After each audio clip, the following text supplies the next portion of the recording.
હમણાં એક બહુ સરસ પુસ્તક મેં વાંચ્યું, એનું નામ છે 100 Things Money Can't Buy. એવી 100 વસ્તુઓ જે પૈસાથી ખરીદી શકાતી નથી.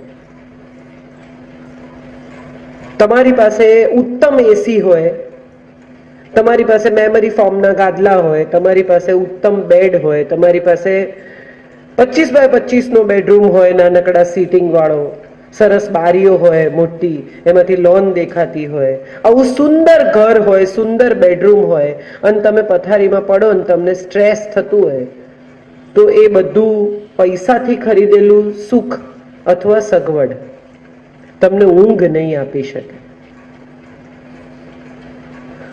અને ઊંઘ વગર સવારે જ્યારે ઉઠશો ત્યારે સમજાશે કે આ ગાદલા, આ ઘર, આ સૂર્યનો પ્રકાશ, આ એસી કઈ કામમાં લાગતું નથી. આ ડાઈ વાતો નથી. આ મહત્વનું એટલા માટે છે કે આ પણ સમજવું બહુ જરૂરી છે. પૈસા બહુ જરૂરી છે. પૈસા વગર મજા નથી આવતી જીવવાની. BMW માં બેસીને રડવાની પણ મજા આવે સાયકલ ઉપર બેસીને રડવા કરતા. એસી ચાલતું હોય, જગજીતનું ગીત વાગતું હોય તો રડવાની પણ લક્ઝરી છે. તમને સારું લાગે કે હાશ રડવાની મજા આવી આજ તો. પણ એ લક્ઝરી અથવા એ મજા BMW માં આવે કે સાયકલ પર આવે એના કરતા વધારે જરૂરી એ છે કે તમે જે કારણે રડો છો એ શું છે એ સમજીને એને દૂર કરવામાં આવે. આપણે બધા જ ઇમોશનલ લોકો છીએ. પ્રેમ આપણી જરૂરિયાત છે. સ્પર્શ એ માણસની, ગરમ લોહીના દરેક વ્યક્તિની જરૂરિયાત છે. કોઈ અડે, કોઈ ભાલ કરે, કોઈ ગુજરી જાય તો કેમ આવીને માણસ હાથ પકડે છે, પીઠ પર હાથ ફેરવે છે, ભેટે છે. એનો કોઈ બીજો અર્થ નથી. એનો માત્ર એટલો જ અર્થ છે કે એમાં આશ્વાસન છે, એમાં સધિયારો છે. કોઈ પ્રેમ કરે એકબીજાને તો પણ ભેટે છે. શા માટે? એમાં પ્રેમની કબૂલાત છે, એમાં લાગણી છે. આ દેશ પ્રેમીનો દેશ છે. રાધા કૃષ્ણથી શરૂ કરીને શકુંતલા સુધી આ દેશમાં પ્રેમ કરતા આવ્યા છે, થતો રહ્યો છે. આ દેશનું નામ ભારત પણ શકુંતલા અને દુષ્યંતના લવ ચાઇલ્ડ ભરતના નામ પરથી પડ્યું છે. દીકરો તો પછી સ્વીકાર્યો દુષ્યંતે, પહેલા તો એ લવ ચાઇલ્ડ હતું. જ્ઞાતિ આપણા દેશમાં કદી હતી નહીં. મેનકા અપ્સરા, વિશ્વામિત્ર ક્ષત્રિય, એનું બાળક શકુંતલા જે કણવ ઋષિ બ્રાહ્મણને ત્યાં ઉછર્યું ને વળી ક્ષત્રિયને પરણ્યું રઘુકુળમાં. તો આ બધી જ્ઞાતિઓ પણ આપણે ત્યાં કદી નહોતી. આપણે તો હંમેશા સ્નેહના, પ્રેમના, વાલના, સન્માનના પૂજારી લોકો રહ્યા છીએ. આપણા કોઈ ભગવાન પ્રેમ લગ્ન કરીને ન પરણ્યા હોય એવો દાખલો છે તમારી પાસે? શિવ પાર્વતીના પ્રેમમાં પડ્યા, કૃષ્ણ રૂકમણીના પ્રેમમાં પડ્યા. પ્રેમ લગ્ન દેવોએ પણ કર્યા છે. એવો આ દેશ છે. મેં કઈ ખકડાઈ નાખ્યા તમને? એવું થયું? બધું સોપો પડી ગયો એકદમ. આવું ના કરો યાર, હું ડરી જઈશ. સાયલન્સ વધારે બીવડાવે એ ખબર છે ને તમને? તમે ઘેર જાઓ કઈ ગુનો કરીને અને કોઈ વઢે નહીં ને તો વધારે બીક લાગે. ખખડાવી નાખે ને તો એમ થાય બધું નોર્મલ છે. ચલો, વેરી ગુડ. પણ મમ્મી ચૂપ હોય, પપ્પા ચૂપ હોય, બેનને તમે પૂછો કઈ થયું છે તો કે મને શું ખબર. વધારે ગભરામણ થાય કે હવે આ તોફાન પહેલાની શાંતિ છે તોફાન પછીની. એટલે એવું નહીં કરતા. મેં તો એમ જ કહ્યું. વાત એ છે કે પ્રેમથી ડરાવવા માંડ્યા છે તમને. લગ્ન ન કરવા જોઈએ એવું આખી પેઢી માનતી થઈ છે. બધા જ બાળકો કે ભાઈ સાહેબ આ લોકો પરણાવશે, હવે આવી બન્યું. લગ્નમાં પણ કે હવે આની કતલની રાત છે, હવે આનું તો પતી ગયું, આવી મજાક હોય. એટલે તમને ક્યારેક એવો વિચાર આવે કે જે દાંપત્ય જીવનના સર્જન માટે, માનવ જાતના સર્જન માટે ગોઠવાયું, એની હવે મજાક થાય છે. એને વિશે લોકો ઉડાવે છે, એને વિશે લોકો મજાક કરે છે. બધાને લાગે કે પરણ્યા એટલે પતી ગયા. મારી એક સિરિયલનું નામ છે આ આખી વાતમાં લાગણી, સ્નેહ, પ્રેમ, વાલ ક્યાંક ધીમે ધીમે ધીમે ધીમે ધીમે ધીમે લાસ્ટ બેન્ચ પર જતું રહ્યું છે. પ્રાયોરિટીમાં પૈસા છે, પ્રાયોરિટીમાં કારકિર્દી છે, પ્રાયોરિટીમાં સત્તા છે, પ્રાયોરિટીમાં અહંકાર છે. બે લોકો હજી તો લગ્ન કર્યા હોય, પ્રેમમાં પડ્યા હોય, 2-3 વર્ષ ભેગા ફરે, મા બાપે ના પાડી હોય તોય જીદ કરીને, કકળાટ કરીને, ઝઘડા કરીને પરણે. મા બાપને બી એમ થાય કે હશે ભાગી જાય એના કરતા પરણાવો. અને બધું કર્યા પછી હજી તો લગ્નને 2 મહિના 4 મહિના ના થયા હોય અને કે અમને ફાવતું નથી. તો પણ પહેલા તો 3 વર્ષ તો બહુ ફાવ્યું તમને, બીજા કોઈ જોડે નહોતું ફાવતું, એટલું ફાવ્યું. હવે શું થયું? એક છત નીચે રહેવા માંડ્યા, એની સમસ્યા છે. જે સપનું હતું એ હવે હકીકત થયું, એની સમસ્યા છે. બહુ ઇન્ટરેસ્ટિંગલી સંબંધો બદલાય છે. એક વ્યક્તિ જેના વગર નહીં જીવાય એમ લાગતું હતું, હવે એની સાથે નહીં જીવાય એવી સ્થિતિમાં આવી જઈએ. અને ત્યારે જાતને એક પ્રશ્ન પૂછવો પડે અથવા પૂછવો જોઈએ કે એવું શું થયું? કોણે આ તિરાડની શરૂઆત કરી? લગ્ન અથવા દાંપત્ય બહુ ઉત્તમ રિલેશનશિપ છે. ભારતીય સંસ્કૃતિ એકમાત્ર એવી સંસ્કૃતિ છે કે જે સાથે સાથે ઘરડા થવાની સવલત ઊભી કરે છે. ક્રિશ્ચિયાનિટી એમ કે છે કે હવે આપણને મૃત્યુ છૂટા નહીં પાડે ત્યાં સુધી આપણે સાથે રહીશું. શીખ ધર્મમાં એમ કે છે કે હવે તું મારી જવાબદારી છે. ઇસ્લામ કે છે કે મહેર સાથે હું તને કબૂલ કરું છું, જો છૂટા પડીએ તો આટલી મહેર મારે તને ચૂકવવાની. પણ ભારતીય સંસ્કૃતિના 7 વચન અને એમાં 7મું વચન એમ કે છે કે આપણે 7 ડગલા જોડે ચાલ્યા પછી હવે મિત્રો બની જઈએ. સપ્તમે સખા ભવ, લેટ્સ બી ફ્રેન્ડ્સ. દાંપત્યમાં મિત્રતાનો ખ્યાલ માત્ર અને માત્ર આપણી સંસ્કૃતિ આપ્યો છે. દોસ્તી. અને વિચારી જુઓ કે દોસ્ત હોય ને એને આપણે બધી વાતમાં માફ કરીએ. આપણો ભાઈબંધ હોય, આપણી બહેનપણી હોય, ખબર જ હોય કે આ 2:30 વાગ્યાનું કહ્યું છે ને પણ 3 વાગ્યા વગર નહીં આવે, એટલે ધીમે ધીમે એને 2નો ટાઈમ આપવા માંડે કે 2 કહીશું ને તો 2:30 વાગે આવી જશે. પેલા નહીં ખબર હોય કે આ 2 કીધું છે ને એટલે 3 વાગે પહોંચવું, 2:30નો ટાઈમ હશે. બે સામસામે એકબીજાને સમજતા થઈ જાય. આ મિત્રતા છે. ઘણી વાર એવું જોવામાં આવે કે મિત્ર ખોટું બોલતો હોય તોય એની બાજુમાં જઈને ઉભો રહે, હા ખરું એ સાચું કે છે. એક ભાઈ હતા, એ આખી રાત ઘેર ના આવે તો એ ભાઈના 10 મિત્રોને એની પત્નીએ ફોન કર્યો કે તમારી જોડે હતા? તો 10 જણાએ કહ્યું કે હા મારી જોડે જ હતો. અને એક બેન રાત્રે ઘેર ન આવે અને એમની 10 બહેનપણીઓને પતિ ફોન કરે તો 10 એમ કે ના હો મારી જોડે નહોતી. આ બોયફ્રેન્ડ્સ ને ગર્લફ્રેન્ડ્સમાં આ ફેર છે. છોકરીઓ છે ને એ પ્રમાણમાં ખોટા કામમાં બહુ જલ્દી બાજુમાં ઊભી ન રહે. છોકરાઓ તરત ભેગા ઉભા રહે. ખોટું તો ખોટું પણ આપણો ભાઈબંધ છે. શાહબુદ્દીનભાઈએ ખબર છે ને, શાહબુદ્દીનભાઈ કહે છે કે અમે બધાને બોલાવે, વનેચંદને મારે, વનેચંદ માર ખાય, પછી બહાર નીકળે ને કે મને એ તો કહો કે મેં કર્યું શું? એટલે કે અમે બીજા પીરિયડમાં ભાગી ગયા હતા અને ચોથા પીરિયડમાં આવ્યા એટલે તને માર્યો. કે પણ હું તો હતો. તો કે ના પણ અમે ભાગી ગયા હતા ને. તો કે તો ઠીક, કોઈ આપણને કારણ વગર મારી ન જવું જોઈએ.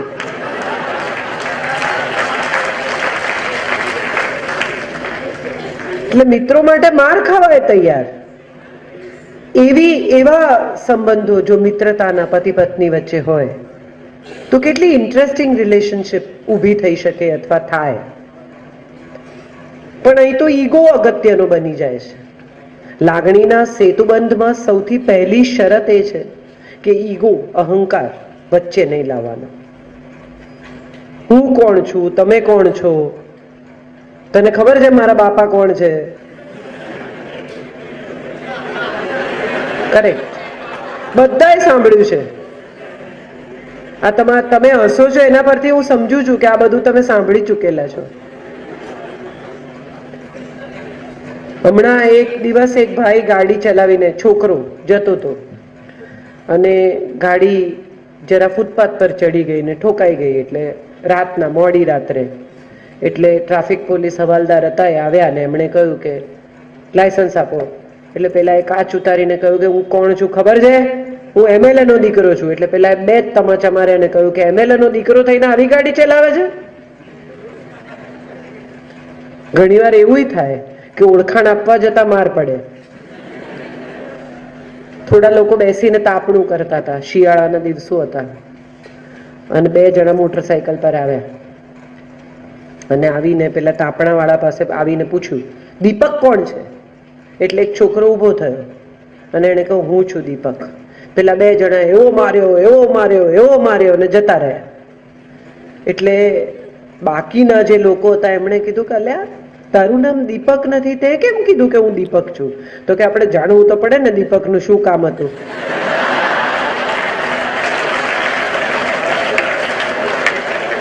આવાય મિત્રો હોય છે.